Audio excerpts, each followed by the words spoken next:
Hello, is this Catherine? Can you come over for a bit? It was a call from Michelle, my husband's younger sister. She sounded panicked, really on edge. Michelle's house was just a short walk away. I've got it. I'll head over right now. When I arrived at Michelle's, she led me to a room that was buzzing with bees. What the heck is this? I opened a cardboard box and they came flying out. We need to call Michelle's husband, Bob. He's at the coffee shop, I said and dialed him up. Talking in a room full of bees seemed like a bad idea, so Michelle and I stepped outside. The three of us gathered on the front porch. So, Michelle, why do you have that box of bees in your house? I don't know. I just picked it up because it was left in front of my house. That can't be. That box was sent to me from my daughter, Emily. My name's Catherine Jones, a 65-year-old who works part-time at a local supermarket. One thing that hasn't changed since I was a kid is my love for stuffed animals and teddy bears. Growing up, we didn't have much money, so I couldn't often get stuffed animals or teddy bears. But now that I'm an adult, every time I travel or go out, I buy a teddy bear.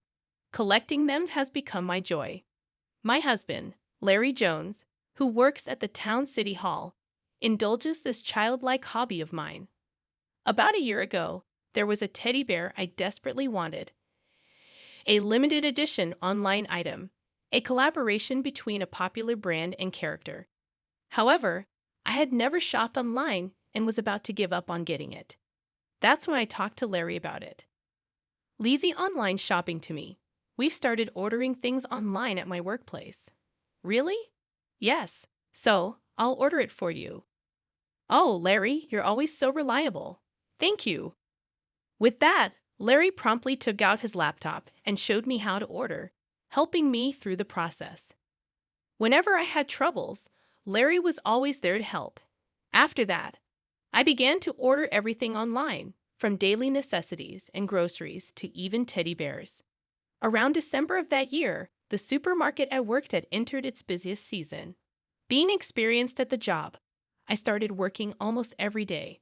With that, I had limited time to pick up items I'd ordered online. Larry was even busier. Because of this, I decided to reconsider how I received my deliveries. Recently, I learned about a service that allows packages to be left by the front door even if no one is home. Since then, I've been primarily using this option for my deliveries. Just the other day, while I was on break at work, I received an email notification that my package had been delivered. This was nothing new. I'd received similar emails many times before. However, when I got home later, something seemed off. As I entered my house's gate and approached the door, I glanced around but couldn't find the package in its usual spot. Puzzled, I stepped back outside the gate. Strange, I muttered, hearing the sound of crows in the sunset-colored sky. Larry hadn't returned from work yet, but he should be home soon with dinner to prepare. So I put the delivery issue aside and went inside to start cooking. As I focused on preparing dinner, I completely forgot about the missing package. The next few days were busy with house chores and work, and I didn't find the time to address the undelivered package. Then, one Sunday morning, while watching the news, Larry mentioned, "I'm in the mood for that omelette from the cafe." Larry was referring to a cafe owned by his sister Michelle and her husband Bob, who was the chef there. Since both of us had a rare day off, we decided on a whim to visit that cafe. "Would you like to go to that cafe?" Larry asked. "That sounds good. Let's go," I agreed. Although we call it our favorite spot, we only visit about once a month, usually when one of us expresses a desire to go. This is because Bob's omelettes are exceptional and one of Larry's favorite dishes. The cafe was just around the corner from our house. Under a cloudless blue sky, we walked towards it. Upon opening the cafe door, a metal doorbell jingled. "Welcome." "Hey, here you are. Thanks for coming in. Please take a seat at the counter," Michelle greeted us. We were guided to seats right in front of the kitchen counter. Well, both of you together. How are y'all doing?" Bob asked cheerfully. "As always, we're doing well," Larry replied. Even though there were only 4 people inside, the atmosphere felt bustling. I love this cheerful vibe. This place is wonderful, I thought. Bob, can we get two of the usual? Larry asked. Leave it to me, Bob replied. Bob skillfully cracked and whisked 4 eggs, poured them onto a pan, shaped them, and served them onto 2 plates. Lastly, he added some Italian parsley and passed them to Michelle. Here you go, 2 servings of omelettes. This is so delicious, Larry remarked. I've had it many times and I always crave it. After we finished eating, we were served coffee. This dish is always so tasty, isn't it? Thank you, I said appreciatively. With that, Michelle sat across the counter facing me. That's when I noticed something. Michelle was wearing earrings that looked just like the ones I had ordered online. Michelle, those earrings are so cute. Where did you get them? I asked. Michelle smiled and replied, Oh, really? Thank you. I got them online. Yeah, online shopping sure is handy, I commented. Yep, that's right. But when I'm running this cafe all the time, I hardly get back home during the day. I don't even have time to receive packages, Michelle explained. Well, how about asking to have your packages left by the door? I suggested to Michelle. Michelle looked a bit surprised and asked, Is there such a thing? At that point, I decided to explain the concept of the service in detail, recalling and sharing my own experiences with it at home. It's a good service, but sometimes there are mistakes. There have been a few instances where I haven't received my packages, even though I've paid for them. I really should call the courier company about it. But I just haven't had the time, I explained. Michelle responded empathetically. Oh, I see. So that happens. I took this moment to check the status of my packages to be delivered. At the top of the list, the limited edition teddy bear I ordered was shown as preparing for shipment. I pointed it out to Michelle and said, Look, Michelle, it says it hasn't been delivered yet. Then I pointed to the second item, which read delivered. It was a cosmetic product. This should have already arrived at my place, but it hasn't. That's strange, I remarked. I hope you find it, Michelle said. At that moment, I looked over at Larry. He and his friends were having a different conversation, but soon joined in on our topic. Well, guess we should just wait for it to be delivered someday, Larry said with a carefree smile. Larry's always been such a laid-back guy. He doesn't seem to take things too seriously. We continued our casual chat for a while before leaving the cafe. On the way home, I impulsively checked the delivery history on my smartphone. Nothing had changed. Most of the packages were marked as delivered. I wondered why it hadn't arrived and thought of various possible reasons. Maybe the local post office was holding it, or it got delivered to the wrong house. I was pretty sure no one in my neighborhood would just take a package left outside someone else's door. Right now, I was mostly concerned about whether that limited edition teddy bear would be delivered as promised. Whether or not I pursued the issue would depend on if that teddy bear arrived. That's what I was thinking to myself. 2 days had passed since I went to the coffee shop. Right after work, I eagerly checked my smartphone. At last, the delivery status of the limited edition teddy bear I had been longing for read delivered. I quickly changed out of my work clothes and started to walk home faster. Once home, I looked for the package, but I couldn't find a box anywhere. I still hadn't figured out why the package hadn't arrived at my place, and I was getting pretty frustrated. Up until now, the only items that hadn't been delivered were cosmetics and condiments, so I wasn't in a rush. But this time was different. The teddy bear I had been eagerly waiting for, which was supposed to be part of my collection, hadn't arrived. I decided to get to the bottom of this. That evening, I talked to Larry.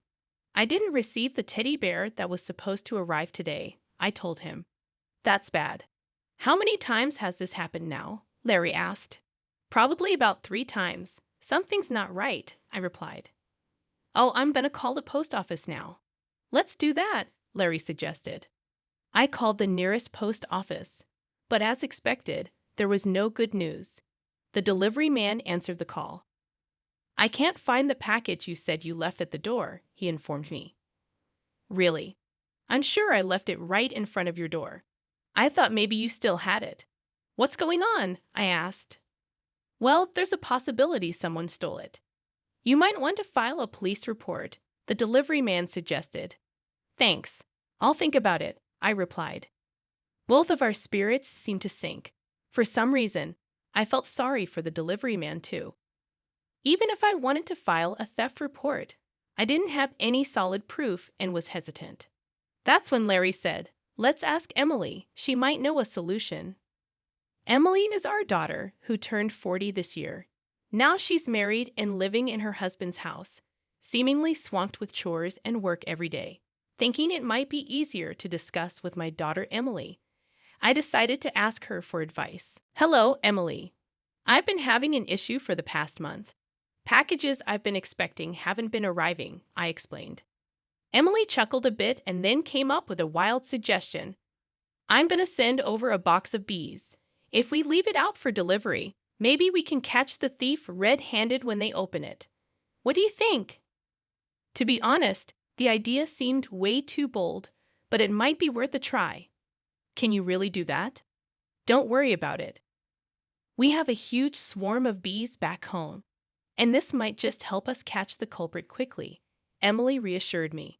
I was skeptical but hopeful, so I waited for the bee-filled package. A few days later, after work, I checked my phone and saw that the anticipated delivery had been made. When I got home, just like always, the package was nowhere to be found. I wasn't sure if this was a good or bad sign, but there was nothing I could do about it. Honestly, I was about to give up. At that moment, my smartphone buzzed. It was a call from Michelle. "Hello, Catherine. Can you come over for a bit?" Michelle's voice sounded urgent, almost panicky. "Sure, I'll be right there." When I got to Michelle's house, she led me to her room, and to my surprise, the room was filled with bees flying everywhere. "Oh my gosh, what happened?" I exclaimed. "When I opened this box, this is what I found inside," Michelle explained. First, I was shocked to find bees buzzing all around the room, and even more shocked to find out that Michelle was the culprit. I thought I should call Bob, who should be at the coffee shop, so I dialed his number. Thinking it'd be difficult to discuss in a room full of bees, Michelle and I stepped outside. The three of us gathered at the front door. I then asked Michelle, "So, Michelle, any idea why there's a box of bees in this house?" "I have no clue. I just picked it up and opened the box that was outside," Michelle replied. "That can't be right. That box was sent to me from my daughter, Emily," I pointed out. "I told you I don't know," Michelle insisted. "Michelle, did you steal it?" I asked. "No, I didn't. I swear." Michelle raised her voice. "If you say you didn't, mind if I take a look inside? Maybe other stolen stuff might pop out," I suggested. "No way. Let me check the room quickly," Michelle said, not letting me enter. I had no choice but to wait outside. As I was explaining to Bob about my missing packages possibly being stolen, we heard Michelle scream. She probably got stung by a bee in her panic. Michelle came out looking disheveled and said, "The room's a mess with those bees flying around, so I'd appreciate it if you'd head home for today." She indicated that she wouldn't be letting anyone in her room because of the bees. Then, an unfamiliar person approached us. It was a beekeeper named Oliver, a friend of Emily's who lived nearby. After a quick introduction, Oliver said, "Emily asked me to help with the bee situation. Is it okay if I handle it here?" "Yes, please. We'd appreciate it," I replied. While Michelle was flustered, Bob and I let Oliver inside the house. While waiting for the bees to be collected, we continued talking outside. "I guess we'll be able to check the room today," Bob remarked. "But I've only got stuff I bought." "There's no point in checking," Michelle suddenly asserted, clearly intending to insist that everything in there was hers. 30 minutes later, Oliver completed collecting 900 honeybees. Shocked by the sheer number of bees, the three of us entered the room. I took a quick look around and then started searching every corner. To my surprise, I found daily necessities like fabric softener and cosmetics I had ordered, scattered here and there. "So you've been taking all of these too, huh?" I confronted Michelle. "No, I told you." Michelle began, but I showed her the order history on my phone with those products listed. "You still better deny this," I asked. Well, there's a chance we just bought the same things, right? Michelle replied, slightly exasperated. I didn't give up. I continued searching for the teddy bear, and near the edge of the sofa, I found a familiar-looking teddy bear. Is this teddy bear also one you bought? I questioned Michelle. Yes, Michelle replied.